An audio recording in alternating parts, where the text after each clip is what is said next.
Running a business starts out like pushing a boulder slowly uphill. Every inch you move takes all the effort you have, sacrifice, and a lot of time is required. You feel spread thin, but it's the promise of success that keeps you going.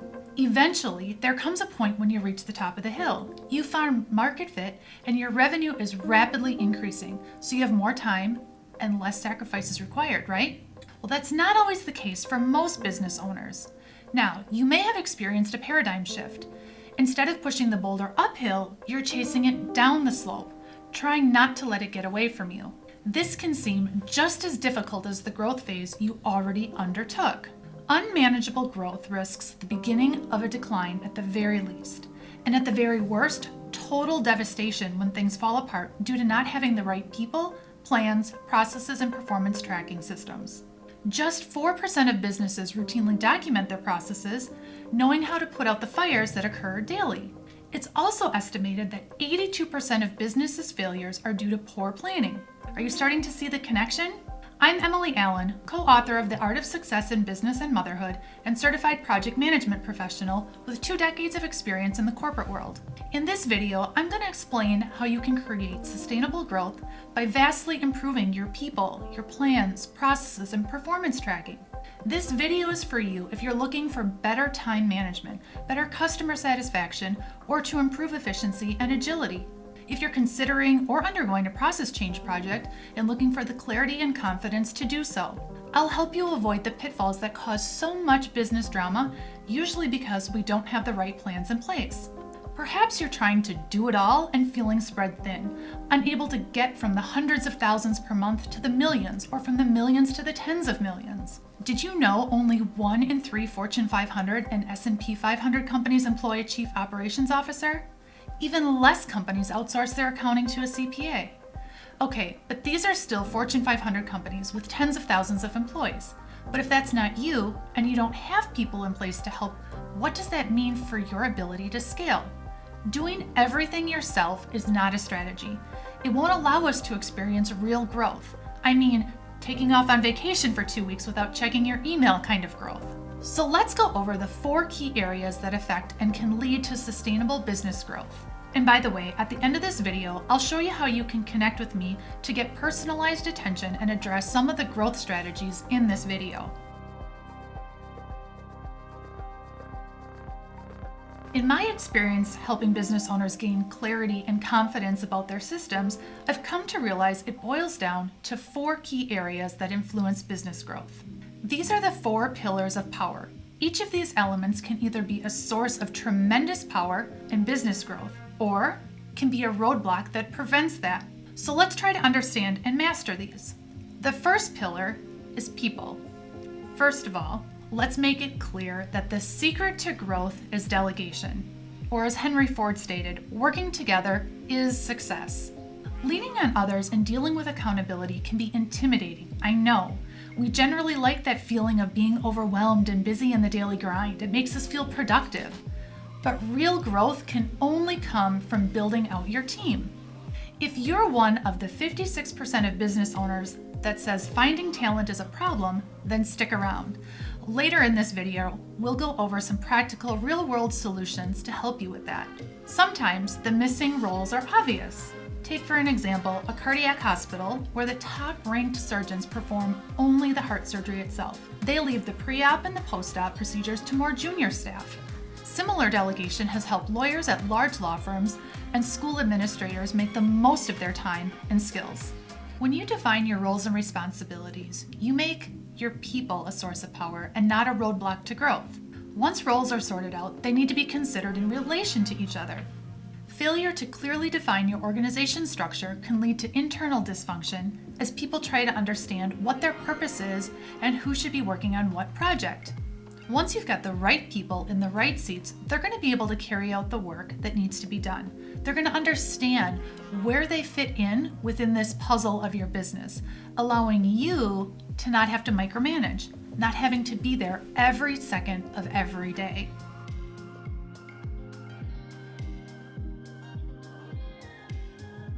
The next pillar, plans. Strong leaders need a plan. Call it a strategy or a roadmap or a set of goals and objectives, but successful leaders need to not only know where they're headed, but how to get there. A destination is not enough. Putting one foot in front of the other is the key to achieving visionary goals. Refining your plans means taking a look at your vision and priorities. Write these down. This gets it into the light of the day and helps you to share the information more easily with others. Let your plans empower you because a lack of planning will impede your progress. Share your vision with your staff. Make everyone aware of the priorities the company faces. You may have the best of the best working in your organization, but no one shines automatically.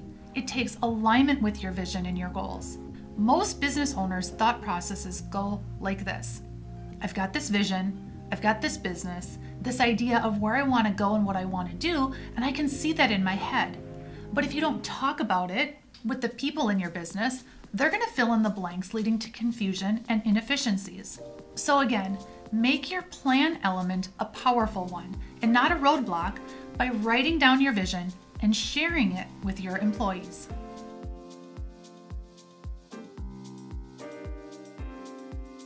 The next key area is titled processes.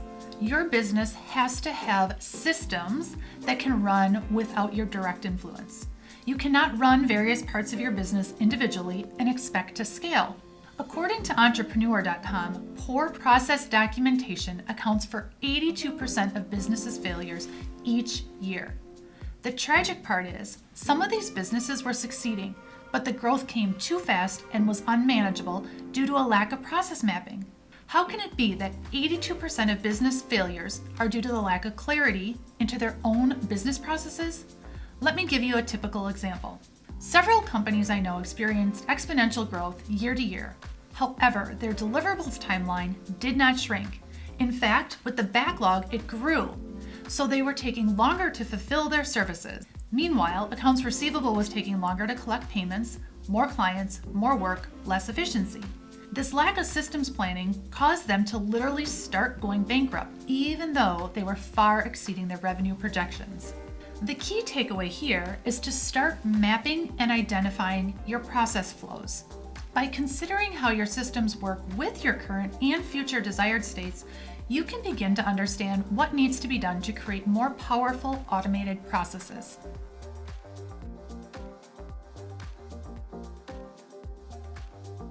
Our last pillar is performance. You need to be tracking your numbers. This will allow you to have a reliable snapshot and the ability to make sound decisions. Most business owners have a healthy obsession with their internal stats, such as customer acquisition cost, so this is something you may already feel you have covered.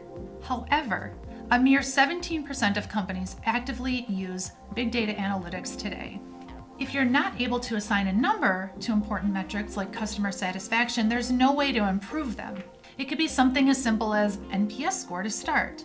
The goal is to ethically collect as much data as possible on your customers, processes, and other KPIs, and then let this data make you proactive, not reactive. Organizations don't plan ahead usually, they're reactive. When a company is behind the curve, they're thinking too slow and reacting to a problem.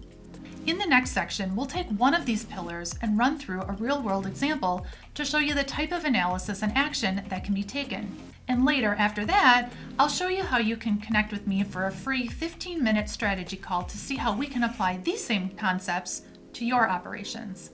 When you schedule a phone call with me, I'll also provide you with my 4 pillars cheat sheet so you can have all the information in this video in an easy-to-reference one-page format.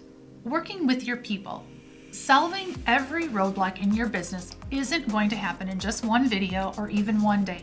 But I'd like to give you an example of what the kind of in-depth attention you should give to each of the key areas. For now, let's focus on the people category. I'll address a common concern you as a business owner may have, and we'll look at practical solutions that can facilitate sustainable growth. So in regards to people, I'll go back to the previously mentioned statistic, something I've encountered often in my work as an operational consultant. Let's evaluate this. If you think deeply, you can quickly understand why this is a common gripe amongst business owners. Your workers' roles are the foremost factors in business growth. What happens when you start to scale? Think about it. Processes and workers' roles change over time as your customer or client base grows. Employee roles get delegated or modified, with new processes being adopted. Perhaps your employee roles are thought of as something like this. Bill or Alice works for you. Their responsibilities are lead acquisition and customer onboarding. This type of classic assumption can be devastated when you introduce automation. Now, it's no longer about needing Bill to do lead acquisition and customer onboarding. Instead, you need 5 times more lead acquisition to occur and 10 times more customer onboarding taking place monthly. So the first step is disaggregation of jobs into component tasks and subtasks. Now we know it's not that we need 2 more Bills and 2 more Alices. Instead, we need 5 times more lead acquisition tasks performed and 10 times more customer onboarding. The ability to re-aggregate roles and tasks into newly created boxes on an org chart are what separates most agile organizations from the rest. So begin to group employees by their strongest skills and activities, not necessarily their titles. Once these details are sorted, you open the door to renting via a talent market. The next step is leveraging workplace platforms. Platform-based talent markets such as Upwork, LinkedIn, or Monster.com, as well as your own internal platform, help companies to reallocate their labor at lightning speed when priorities and directions inevitably evolve. So let me go over some of the benefits of digital workplace platforms, either publicly available or something internal that you create just for your organization. Number 1, as I mentioned, they are an important part of being an agile organization, being able to turn on a dime, reallocate talent to the ever-evolving topography that is your business growth. Number 2, workplace platforms energize your employees by circumventing a one-size-fits-all approach to HR. You can create a more personalized onboarding process, leading to more engaged workers. And number 3, workplace platforms support the ongoing self-directed virtual learning that's crucial to a thriving, successful company culture. By finding self-directed talent in the first place, you're more likely to end up with staff that continuously improves rather than your typical clock watcher. So obviously every company is different, but I hope this gives you an idea as to the in-depth process you need to apply to each of these key areas, and in this case, people. And now in this last section, I want to tell you how you can connect with me for a free 15-minute strategy call to discuss some of what we covered today and see if we might need to look at other things to get your business to the next level.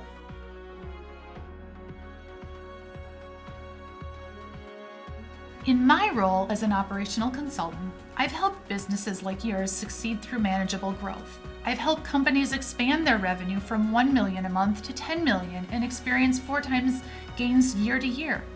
But what is operational consulting exactly? Unfortunately, in the business world, there is no uniform title, designation, or even a license that defines consulting. Anybody who wants to be in business can hang their shingle out and call themselves a consultant. Now, there are certain degrees for certain areas of expertise. MBAs can be brought onto your C-suite, and consultants are available en masse. So let me tell you a little bit more about operational consulting from a strategic perspective to enhance growth and scalability. The word operational is very important because, unlike management consulting groups such as McKinsey or BCG, I have a real operational aspect to my projects. I help companies do things, not only show PowerPoint slides. And this can range from using big data to optimizing processes to becoming a more agile organization with the use of dynamic org charts and workplace platform hiring, as we just discussed. Now, I'd like to give you a quick action plan as to how you can take the information in this video one step further. So it works like this. Click the button below to schedule a free 15-minute strategy call with me. During our call, we'll discuss what key areas of your business may need mapping, optimization, or just what might be missing to help you grow. Also, when you schedule a call by clicking the button below, I'll immediately send you my 4 Pillars of Power cheat sheet that covers everything in this video in a handy 1-page reference guide, always at your side. I truly look forward to meeting you and listening to your business concerns as an impartial third party with 2 decades of experience in project management. I'm excited to see what process maps, systems, or best practices might help you further your unique business vision. Click the button below to schedule your free 15-minute strategy call and receive the 4 Pillars of Power cheat sheet covering everything in this video.